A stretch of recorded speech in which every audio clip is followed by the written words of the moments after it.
आप सभी का हमारे YouTube चैनल में स्वागत है। स्टूडेंट्स, इस वीडियो में हम 4th चैप्टर का एक और महत्वपूर्ण टॉपिक पढ़ने जा रहे हैं जिसका नाम है बंध्यता, या जिसको अपन इनफर्टिलिटी भी कहते हैं। तो बंध्यता क्या होती है, इसका उपचार किस तरह से किया जाए और इसके लिए कौन कौन सी टेक्निक शामिल है, तो उसको सारी बातें हम इस वीडियो में पढ़ने वाले हैं। तो शुरू करते हैं। बंध्यता या इनफर्टिलिटी। तो देखिए, जब कोई दंपति बिना गर्भ निरोधकों के उन्मुक्त यानी फ्री होकर या असुरक्षित सहवास के बावजूद बच्चे पैदा कर पाने में असमर्थ होते हैं तो उसे बंध्यता कहते हैं। यानी बिना कोई प्रिकॉशन के, बिना कोई गर्भ निरोधन के सहवास या मैथुन की क्रिया हो रही है, फिर भी गर्भधारण नहीं हो रहा है और 1 साल तक अगर ऐसी कंडीशन है तो इसे बंध्यता या अनफर्टिलिटी कहते हैं। इस बंध्यता के अनेक कारण हो सकते हैं, जैसे शारीरिक हो सकता है, कोई मानसिक हो सकता है, या कोई रोग हो सकता है, या कोई औषधि का कोई साइड इफ़ेक्ट हो सकता है, या कोई प्रतिरक्षात्मक यानी किसी तरह से कोई प्रतिरक्षात्मक कोई इसके अंदर विधि विकसित हो गई, या कोई मनोवैज्ञानिक कारण हो सकता है। तो इस तरह से बंध्यता के बहुत सारे कारण हो सकते हैं। इनमें से कुछ कारण ये होते हैं जो डॉक्टर के पास जांच और उपचार कराने पर आसानी से ठीक हो जाते हैं और वो दंपति फिर बच्चा पैदा करने में सक्षम हो जाते हैं। लेकिन कई ऐसे कारण होते हैं जो दूर नहीं हो पाते हैं, तब उस दंपति को स्पेशल टेक्निक की सहायता से बच्चे या संतान प्राप्ति होती है। तो बंध्यता के लिए स्त्री या पुरुष दोनों ही जिम्मेदार हो सकते हैं, या कोई एक भी जिम्मेदार हो सकता है, या तो दोनों में से कोई एक या दोनों ही जिम्मेदार हो सकते हैं। भारत की स्थिति यह है कि भारतवर्ष में प्राय बंध्यता का दोष स्त्रियों को ही दे दिया जाता है, कि अगर किसी दंपति को बच्चे पैदा नहीं हो रहे हैं तो उसका दोष स्त्री को दे दिया जाता है, जो कि गलत है, ये सही नहीं है। बंध्यता के लिए पुरुष भी जिम्मेदार हो सकता है, उसमें भी कोई कमी हो सकती है, उसमें भी कोई बंध्यता का कारण उपस्थित हो सकता है। तो या तो दोनों ही जिम्मेदार होते हैं या दोनों में से कोई एक जिम्मेदार हो सकता है। अब बात आती है कि बंध्यता का उपचार कैसे किया जाए। तो ये बंध्यता का उपचार के लिए देखिए, अभी आप जैसे बताया कि कुछ कारण ऐसे होते हैं जो नॉर्मली दूर हो जाते हैं, तब बंध्यता दूर हो जाती है। बंध्यता के कुछ सामान्य विकार हो सकते हैं जिनकी किसी विशेषज्ञ डॉक्टर से जांच करवा लें या उपचार कराने पर बंध्यता दूर हो जाती है और दंपति बच्चा पैदा करने में सफल हो जाते हैं। जैसे कोई छोटा कारण होता है, कोई शारीरिक है या कोई रोगजन्य कारण है या कोई औषधि कारण है, तो डॉक्टर से परामर्श लेने पर और उसको उपचार लेने पर बंध्यता दूर हो जाती है और वो दंपति बच्चा पैदा करने में सक्षम हो जाते हैं। जब बंध्यता के विकारों को दूर करना संभव ना हो, यानी बंध्यता कुछ ऐसे कारणों से हैं जिसको दूर करना डॉक्टर के द्वारा भी वो दूर नहीं होती है, तो कुछ विशेष तकनीकों की सहायता से बच्चा पैदा किया जा सकता है। ऐसी तकनीकी क्या कहलाती है, उन्हें हम कहते हैं सहायक जनन प्रौद्योगिकियाँ, या इनको हम कहेंगे असिस्टेड रिप्रोडक्टिव टेक्नोलॉजी। सहायक जनन प्रौद्योगिकियाँ इनको हम कह देंगे, या इनको अपन कहेंगे अंग्रेजी में असिस्टेड रिप्रोडक्टिव टेक्नोलॉजी, या इनको शॉर्ट में कहेंगे अपन ART। तो ये ART टेक्निक होती है, इनके द्वारा जो बंध्यता है जिसको दूर करना संभव नहीं है, तो ART टेक्नोलॉजी या टेक्निक के द्वारा बच्चे पैदा किए जा सकते हैं। वो टेक्निक कौन कौन सी है, तो इस ART टेक्निक में कुछ तकनीकें शामिल होती हैं, जिसमें अपन फर्स्ट पढ़ते हैं पात्र निषेचन। देखिए, पात्र निषेचन जिसको अंग्रेजी में बोलते हैं इन विट्रो फर्टिलाइजेशन, या इसको अपन शॉर्ट फॉर्म में कहेंगे IVF, इन विट्रो फर्टिलाइजेशन। यहाँ पर जो ये इन विट्रो शब्द है, इस इन विट्रो का मतलब होता है किसी कांच के पात्र में, कांच के पात्र या बर्तन में। अब वो कांच का जो पात्र या बर्तन होता है वो कोई परख नली हो सकती है, जैसे अपने लेब में परख नली होती है, या कोई पेट्री डिश हो सकती है। पेट्री डिश जैसे इस तरह की एक कटोरीनुमा एक कांच का एक आपका एक उपकरण आता है जिसको अपन कहेंगे पेट्री डिश, या कोई परख नली हो सकती है। तो पात्र निषेचन नाम से स्पष्ट है कि कांच के पात्र में या कांच के बर्तन में निषेचन करवाया जाता है, केवल निषेचन, बाकी सारा विकास माँ के शरीर में होता है। तो इसे देखिए, इसे परख नली शिशु या टेस्ट ट्यूब बेबी कार्यक्रम के नाम से भी जाना जाता है।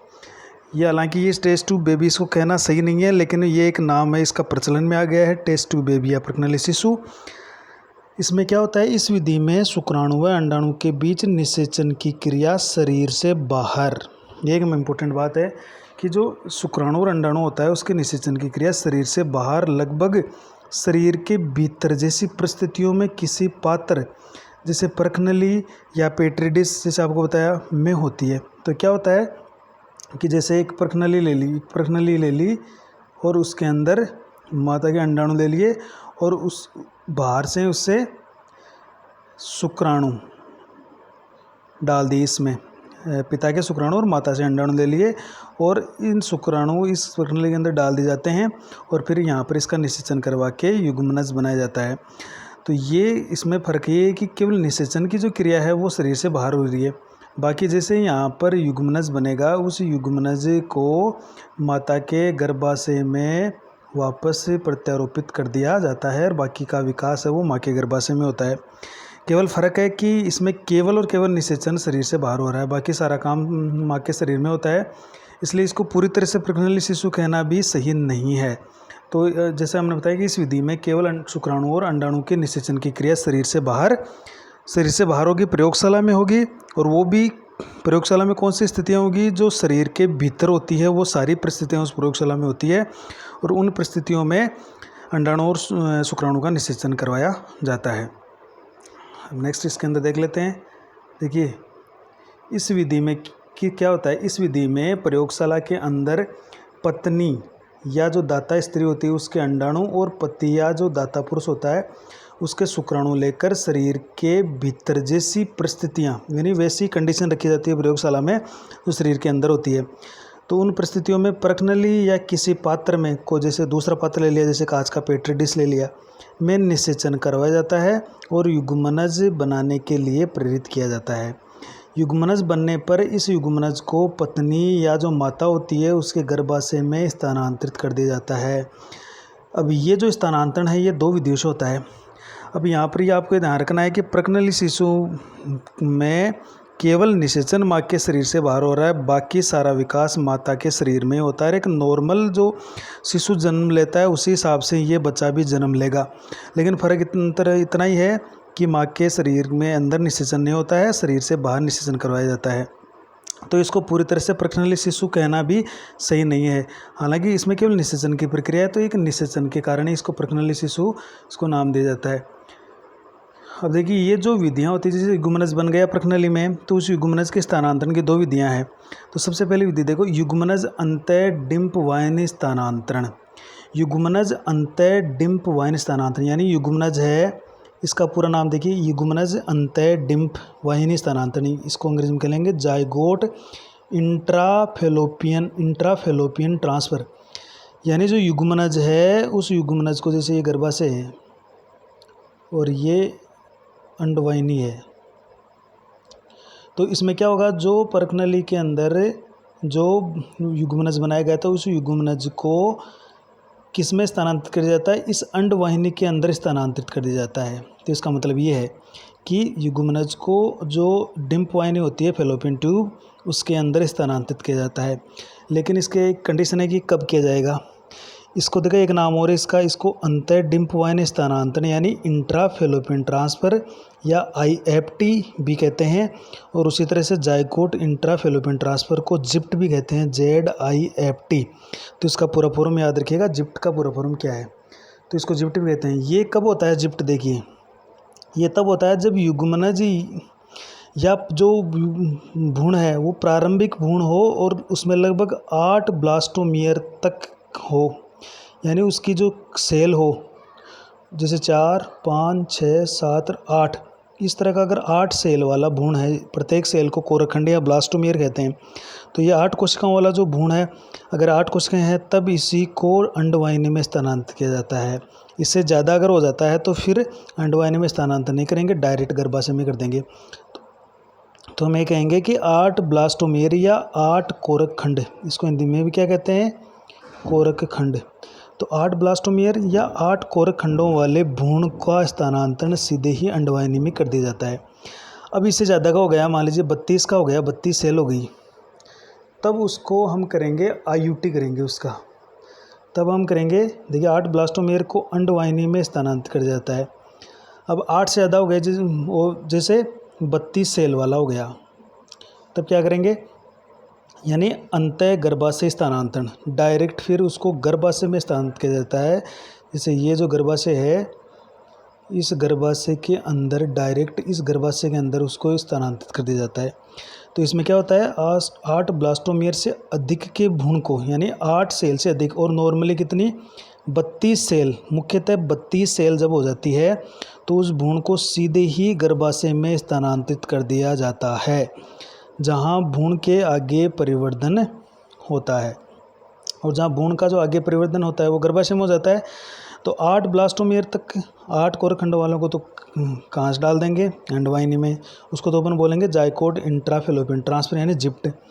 और 8 से ज़्यादा हो गई, मतलब 8 से ज़्यादा मतलब लगभग 32 सेल, जब 32 सेल हो जाती है तो जोना पेलुसिडा खत्म हो, विलुप्त हो जाती है और ये रोपण के लिए तैयार हो जाता है। 8 ब्लास्टोमियर तक का रोपण सीधा ही गर्भाशय में नहीं होता है, इसलिए इसको पहले अंडवाहिनी में ट्रांसफ़र किया जाता है।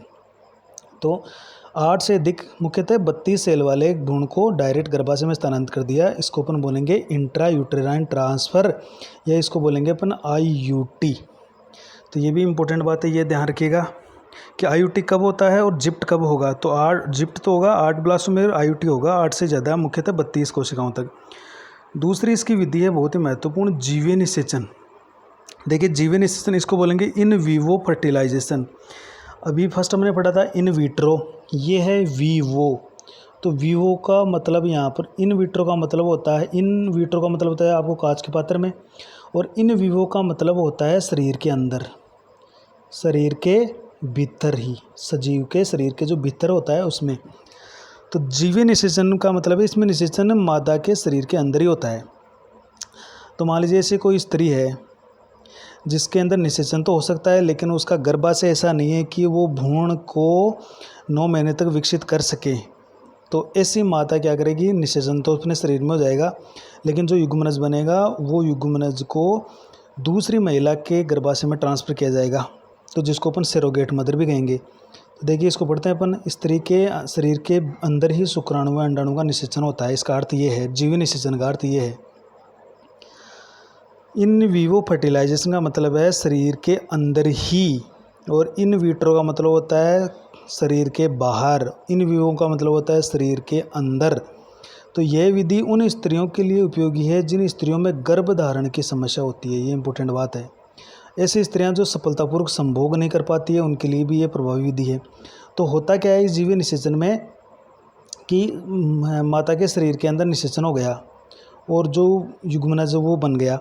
अब इस युग्मनज को किसी दूसरी महिला के गर्भाशय में, दूसरी जो महिला होती है उसके गर्भाशय में ट्रांसफ़र कर दिया जाता है। यानी निषेचन तो माता के शरीर में हो गया, अब आगे गर्भाशय उसका ऐसा नहीं है कि वो 9 महीने विकसित कर सकें, इसलिए उस भ्रूण को या उस युग्मनज को निकाल कर दूसरी महिला के गर्भाशय में डाल दिया जाता है। ऐसी माता को अपन क्या कहेंगे, सेरोगेट मदर। क्या कह देंगे, सेरोगेट मदर, जिसको अपन सेरोगेसी कहते हैं। कि सेरोगेसी क्या होती है, तो ये जो सेरोगेट मदर होती है ये उस महिला के बच्चे को 9 महीने तक पालती है और फिर उसको जन्म देकर उस महिला को सौंप देती है। तो इसके लिए एक लीगल डील होती है, उस डील के द्वारा ही ये संभव होता है, सेरोगेट मदर के द्वारा जीवीय निषेचन। नेक्स्ट अपन पढ़ लेते हैं युग्मक अंतः फैलोपियन नलिका स्थानांतरण। देखिए तीसरी विधि क्या है इसमें, देखिए युग्मक अंतः फैलोपियन नलिका स्थानांतरण, इसको अंग्रेजी में कहते हैं गेमेट इंट्राफेलोपियन ट्रांसफ़र। यानी गेमेट का फैलोपियन यानी अंडवाहिनी में उसका ट्रांसफ़र किया जाएगा। तो ये इसको अपन शॉर्ट में कहेंगे गिफ्ट, यानी GIFT, gamete intrafallopian transfer, GIFT। तो इसका मतलब है युग्मक का फैलोपियन नलिका में ट्रांसफ़र किया जाएगा। वो कब होता है, ये विधि उन महिलाओं के लिए उपयोगी है जो अंडाणु का निर्माण नहीं कर सकती। तो अगर अंडाणु का निर्माण नहीं कर सकती तो वो कैसे बच्चे पैदा करेगी, लेकिन उनमें निषेचन हो सकता है और भ्रूण का परिवर्धन भी आसानी से हो सकता है, या भ्रूण के परिवर्धन के लिए भी उनमें उपयुक्त वातावरण प्रदान कर सकती है। यानी ऐसी महिला है जिसमें अंडाणु नहीं बन रहे हैं लेकिन उसका गर्भाशय सही है, उसमें निषेचन भी हो सकता है और उसका गर्भाशय के अंदर भ्रूण का परिवर्धन भी हो सकता है। तो ऐसी महिला में क्या होता है, किसी दूसरे दाता स्त्री से अंडाणु लेकर उसकी अंडवाहिनी में ट्रांसफ़र कर दिया जाता है और फिर निषेचन उसके शरीर में होता है और बच्चे का विकास फिर गर्भाशय के अंदर हो जाता है। तो ये होती है गिफ्ट। तो इसको आगे और देख लेते हैं अपन। देखिए इसमें क्या होता है गिफ्ट के अंदर कि इसमें दाता स्त्री से अंडाणु ले लिया गया, क्योंकि वो स्त्री तो अंडाणु पैदा ही नहीं कर सकती। तो दाता स्त्री से अंडाणु लेकर उस महिला की फैलोपियन नलिका यानी फैलोपियन ट्यूब में स्थानांतरित कर दिया जाता है, जहाँ निषेचन की क्रिया प्राकृतिक रूप से होती है और शरीर के अंदर ही होती है। बाकी का विकास उसके गर्भाशय के अंदर भ्रूण के रोपण के द्वारा आगे का विकास उसके रोपण में हो जाएगा। ये तो थी गिफ्ट। जो महिला अंडाणु उत्पन्न नहीं कर सकती लेकिन उसमें निषेचन हो सकता है और गर्भाशय उसका सही है, ऐसी महिला में किसी दूसरी स्त्री का अंडाणु लेकर उसके फैलोपियन ट्यूब में स्थानांतरित कर दिया जाता है, इसको गिफ्ट बोलते हैं। चौथी स्पेशल विधि है अंतःकोशिकीय द्रव्य शुक्राणु निक्षेपण। अंतःकोशिकीय द्रव्य का मतलब है अंडाणु का कोशिका द्रव्य में शुक्राणु का निक्षेपण यानी शुक्राणु का इंजेक्शन डाल दिया जाता है। जैसे ये अंडाणु है तो इस अंडाणु का ये झिल्ली को शुक्राणु इसको भेद नहीं सकता, यानी ऐसे शुक्राणु होते हैं जो इसकी झिल्ली को भेद ही नहीं सकते। तो क्या किया जाता है कि इंजेक्शन लिया जाता है और उस इंजेक्शन सिरिंज के द्वारा उसके अंदर शुक्राणु भर के डायरेक्ट शुक्राणु को इस अंडे के कोशिका द्रव्य में डाल दिया जाता है। तो ये होता है अंतःकोशिकीय द्रव्य शुक्राणु निक्षेपण, यानी अंडाणु के कोशिका द्रव्य में शुक्राणु को इंजेक्शन के द्वारा पहुंचा देना। इसको बोलते हैं इंट्रासाइटोप्लाज्मिक स्पर्म इंजेक्शन या ICSI। इस विधि में एक शुक्राणु को सीधे ही, अब ध्यान रखना एक ही शुक्राणु डालेंगे, दो नहीं डालेंगे। तो एक जो सबसे ऊर्जावान शुक्राणु है उस शुक्राणु को अंडाणु के कोशिका द्रव्य में अंतःक्षेपित यानी इंजेक्ट कर दिया जाता है ताकि निषेचन होकर भ्रूण बन सके। ये एक पात्र निषेचन तकनीक का ही रूप है, क्योंकि ये एक पात्र निषेचन तकनीक का मतलब है इसके अंडाणु बाहर ले जाता है और फिर इंजेक्शन के द्वारा अपन स्पर्म को डाल रहे हैं। तो एक पात्र निषेचन तकनीक का ही एक रूप है ICSI। ये कब होता है? ये तब होता है कि जब कोई शुक्राणु, इसमें आप लिख सकते हो, जब शुक्राणु अंडाणु का भेदन नहीं कर सके, अंडाणु का भेदन नहीं कर सके, तब अपन ICSI को काम में ले लेते हैं। और लास्ट विधि है अंतःगर्भाशय वीर्य सेचन, जिसको अपन अंग्रेजी में कहते हैं इंट्रा यूटेराइन इंसेमिनेशन, ये इसको अपन बोलेंगे IUI। तो इसमें देखिए यूटेराइन यानी गर्भाशय के अंदर डायरेक्ट वीर्य सेचन कर दिया जाता है। ये होता है कि नर जो होता है वो गर्भ योनि के अंदर वीर्य सेचन नहीं कर पाता है या उसमें शुक्राणु की कमी होती है, तो डायरेक्ट कृत्रिम वीर्य सेचन के द्वारा, इंजेक्शन के द्वारा गर्भाशय में डायरेक्ट वीर्य को पहुंचा दिया जाता है। यह विधि तब काम में ली जाती है जब पुरुष प्राकृतिक रूप से शुक्राणु को स्त्री की योनि में पहुंचाने में सक्षम नहीं हो अथवा उसके वीर्य में शुक्राणु की संख्या कम होती है। ऐसी स्थिति में निषेचन नहीं होता है। तो इसका निवारण करने के लिए कृत्रिम वीर्य सेचन यानी आर्टिफिशियल इंसेमिनेशन यानी AI आर्टिफिशियल इंसेमिनेशन तकनीक द्वारा किया जाता है इसका निवारण। इस तकनीक में क्या होता है, पति या जो स्वस्थ दाता होता है, या तो पति या किसी डोनर से ले लिया जाता है, तो स्वस्थ दाता से शुक्राणु लेकर कृत्रिम रूप से स्त्री की योनि या उसके गर्भाशय में पहुंचा दिया जाता है। अतः ये प्रक्रिया अंतःगर्भाशयी वीर्य सेचन कहलाती है। तो ये तब होता है कि जब नर वीर्य सेचन में सक्षम नहीं होता है या शुक्राणु की संख्या में कम होती है, तो कृत्रिम रूप से कृत्रिम वीर्य सेचन के द्वारा इसको किया जाता है। ये थी लास्ट की ओर अंतःगर्भाशयी वीर्य सेचन। तो ये 5 टेक्निक है, इसके द्वारा दंपति बच्चा पैदा कर सकता है। अब कुछ महत्वपूर्ण बिंदु ले लेते हैं। नोट देखिए, सहायक जनन तकनीकें बहुत महंगी है, अतः इनका लाभ कुछ सीमित लोग ही वहन कर सकते हैं, क्योंकि ये बहुत इसमें पैसे खर्च होते हैं। ये कुछ ही हॉस्पिटल में उपलब्ध होती है और इसमें पैसे भी खूब लगते हैं। तो जो पैसे वाले लोग हैं वही इसका वहन कर सकते हैं, सामान्य वर्ग के व्यक्ति इसको वहन नहीं कर पाते। इन तकनीकों में विशेषज्ञ, व्यावसायिक विशेषज्ञों या डॉक्टर्स की आवश्यकता होती है, जो प्रोफेशनल डॉक्टर होते हैं, वेल क्वालिफाइड डॉक्टर्स होते हैं, उन्हीं की ज़रूरत होती है इसमें, वही इसको कर पाते हैं। इन तकनीकों के दौरान होने वाली संपूर्ण प्रक्रिया उच्च शुद्धता के साथ और सावधानीपूर्वक संपन्न कराई जाती है, क्योंकि जब शरीर से बाहर कुछ क्रिया होती है तो उसमें शुद्धता होनी चाहिए और बहुत ही उसको सावधानीपूर्वक करवाना होता है। तो ज़रा सी लापरवाही इसके लिए फिर घातक साबित होती है। तो ये सावधानीपूर्वक संपन्न करवाई जाती है, ये जो क्रियाएँ होती है। ये तकनीकें जो ART टेक्निक होती है, ये केवल कुछ शहरों में उपलब्ध है, जो बड़े सिटीज़ होती है उसके अंदर उपलब्ध होती है।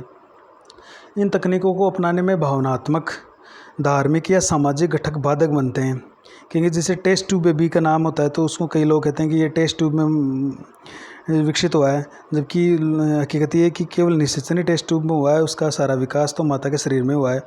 तो कुछ ऐसे सामाजिक और भावनात्मक पहलू होते हैं जो इसमें बाधक बन जाते हैं।